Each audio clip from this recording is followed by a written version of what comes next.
So kung due ka na to work, due ka na para magtrabaho, magnegosyo o gumawa ng paraan para may income ka, ikaw ang dapat mag-labor for the fruit na kakainin mo.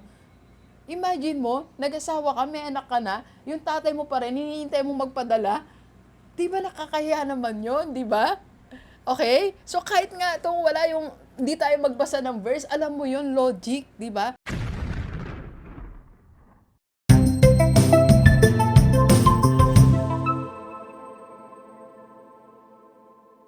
Alright, Gilibers, sa lahat ng mga isa lang o ikaw lang ang nagtatrabaho sa pamilya mo, huwag kang pumayag, okay? Huwag nating payagan na ikaw lang ang nagpapagod, naghihirap everyday para sa buong pamilya mo, okay? Doc, bakit at paano? Pag-usapan natin. Let's go. Let's go. Okay, so medyo maselan po ating pag-usapan no, sa lahat ng mga nanonood sa atin.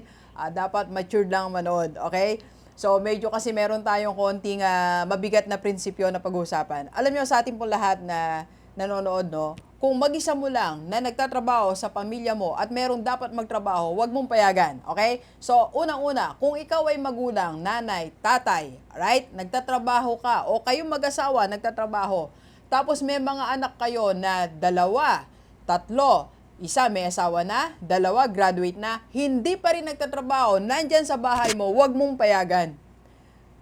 Hindi dapat mangyari ang ganun senaryo. Okay? So, pangalawa, kung ikaw naman ay panganay o anak, yung magulang mo pareho, pwede magtrabaho, hindi nagtatrabaho, tapos yung mga kapatid mo, pinag-aral mo, graduate na, nandyan pa rin, yung isa may asawa na, may anak, hindi pa rin nagtatrabaho, huwag mong payagan.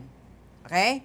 Pangatlo, kung OFW ka, kung ikaw dyan ay magulang, okay? So, nagpapakapagod ka, may mga anak kang dapat na nagtatrabaho, tapos na, o hindi nag-aral, pero nag-asawa na, kailangan na magtrabaho. Huwag mong payagan na ikaw lang nagtatrabaho, okay? Doc, bakit? Di ba mahirap gawin yan? Mahirap, pero kailangan putulin natin yan tradisyon na yan. Yan ang nagpapakahirap sa atin eh. Yan nagpapahirap sa atin eh. Yung tradition o yung kultura na pinapayagan natin. Alam nyo, minsan kaya din tayo nahihirapan kasi we are allowing it eh. Ina-allow mo din eh. Pinayagan mo din. Kaya ka naghirap. Kaya panahon na para putulin mo yon yung hindi magandang tradisyon. Okay? So, bakit kailangan hindi mo payagan? O bakit hindi mo dapat payagan yan? Unang-una, biblical po. Okay? Basahin natin, oh. Ito, basa tayo ng Bible. Hindi ko po sinasabi na hindi natin dapat tulungan yung mga magulang natin. Hindi natin dapat tulungan yung mga kapatid natin. Hindi po ganun. Nasa tamang paraan ng pagtulong. Kasi ito po, sinasabi sa Bible. Bukas natin, oh, sa Psalms 128 verse 2. Basahin ko po no para sundan niyo sa mga Bible niyo. You will eat the fruit of your labor. Blessing and prosperity will be yours. You will eat the fruit of your labor. So anong kakainin daw natin? Fruit of our labor. So kung due ka na to work, due ka na para magtrabaho, magnegosyo o gumawa ng paraan para may income ka, ikaw ang dapat mag-labor for the fruit na kakainin mo. Imagine mo, nag-asawa ka, may anak ka na, yung tatay mo pa rin, hinihintay mo magpadala. Di ba nakakahiya naman yun, di ba?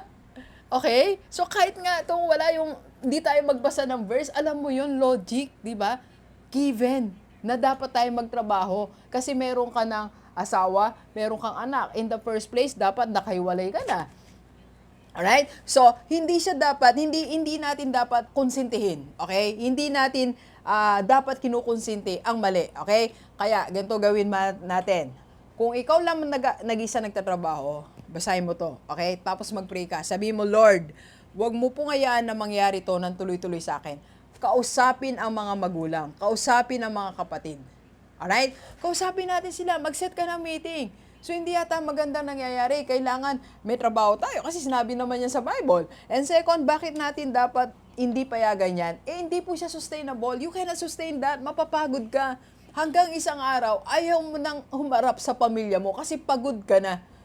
Alam niyo, meron po ako isang keynotes, OFW. Alam niyo, dumating yung punto na nung umuwi siya, hindi na siya umuwi sa probinsya nila. Kasi marami sa kasama niya sa bahay na umaasa talaga sa kanya, tapos sinabi may negosyo, sinabi may ganito, pero wala naman pala. Yung pinapadala niya kasi hindi nagtatrabaho, yung mga kasama niya sa bahay, naubos lang din sa pang-araw-araw na gastos. Alam niyo kung saan ko siya minit sa hotel sa Manila. Sabi niya, Doc, hindi ko kaya, hindi ko kayang harapin.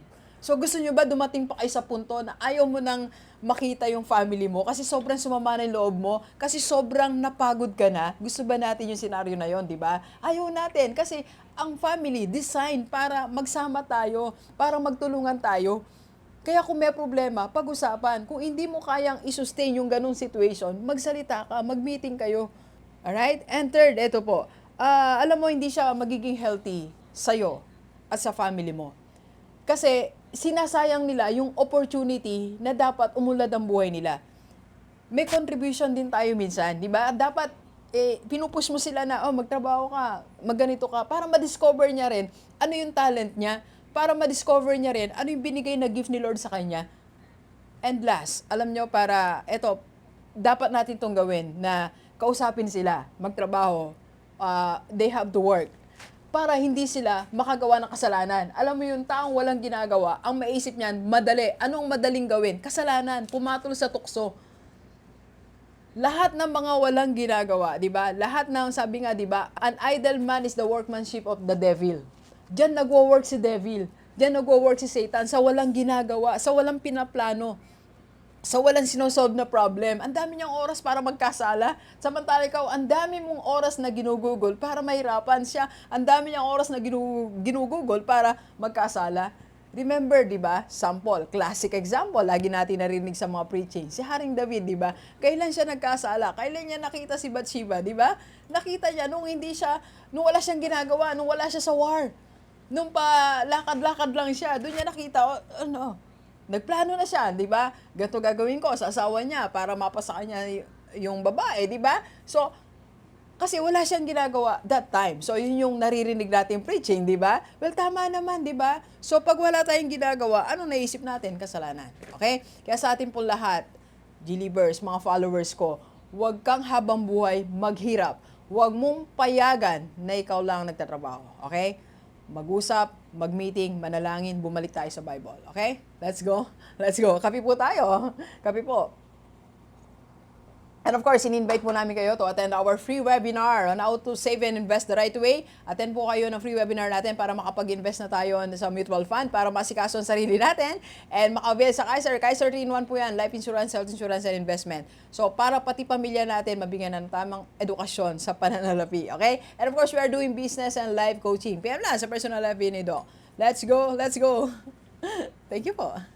Thank you for watching. We are inviting you to attend our free webinar on how to invest sa mutual fund and Kaiser. PME sa personal FB ko po. Let's go, let's go!